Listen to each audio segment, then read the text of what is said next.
Sasa maana yake hiki kipimo ndicho kipimo cha barabara ambayo ya kwenda kwa magari, lakini bado huku pembeni mtachimba mitaro na njia ya watu kwa miguu, si ndio? Na kuhusu matuta, mmejipanga kuweka sehemu gani na sehemu gani matuta? Kandarasi anatekeleza kitu kishaletwa kwenye kandarasi sasa hivi mtekelezaji, ila matuta mtaweka matuta. Na mmekosea kuhusu vituo labda dadala vituo mpaka sasa hivi hamna basi. Kwa hiyo inabidi zipo huwa na review. Hawa ni kukampisha sasa tegemea huwa na review, anakuja anapatia kama pekeni hapa basi hapa basi. Okay, kwa hiyo hivyo vitu vyote baadaye vitakuwepo, matuta yatakuwepo, ila basi wao watakapoangalia, kwa sababu kabla ya kufanya hii kazi maana TARURA watakuwa wameshajua matumizi ya hii barabara. Sawa. Kama waliweza kwa ajili ya daladala na nini, sawa, sababu wao lazima kwa wameweka ile tunaita preliminary study kwamba hii barabara tunaiweka sawa, itakuwa inatumika sasa na wateja wa aina gani. Sawa.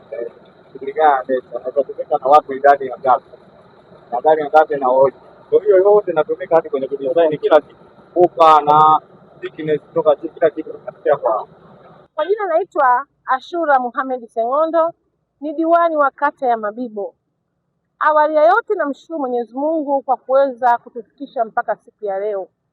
Leo tumekuja hapa kwa ajili ya kuangalia maendeleo ya mradi ambayo wa hii barabara almaarufu ya Binti Kaenga. Huu ni mradi wa GMDP ambao upo katika kata hii yetu ya Mabibo. Mradi huu umeanza sio muda mrefu, wiki 3 nyuma zilizopita. Hatimaye leo wamefanya kazi kubwa kiasi kwamba leo washaanza kumwaga lami kama mnavyoona hapa. Wanakwenda spidi kubwa sana.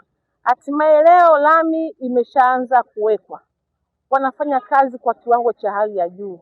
Ni mradi ambao unakwenda spidi na kwa kiwango cha hali ya juu. Wito wangu kwa wananchi wa Mabibo na wengine pia ambao wanaotumia hii barabara ni kuheshimu tu ili kazi iweze kuendelea, wasisimame kwa ajili labda ya kupitapita kwa watu au wasisimame kwa sababu ambazo zinazotuhusu sisi wananchi. Lakini mpaka sasa kazi inaendelea vizuri sana na wako spidi sana, kama unavyoona vile kila stage wanachukua sample wanaenda kupima maabara. Ile yote kuonyesha kuwa kazi yao ni wanayoifanya ni kazi ambayo iliyotukuka.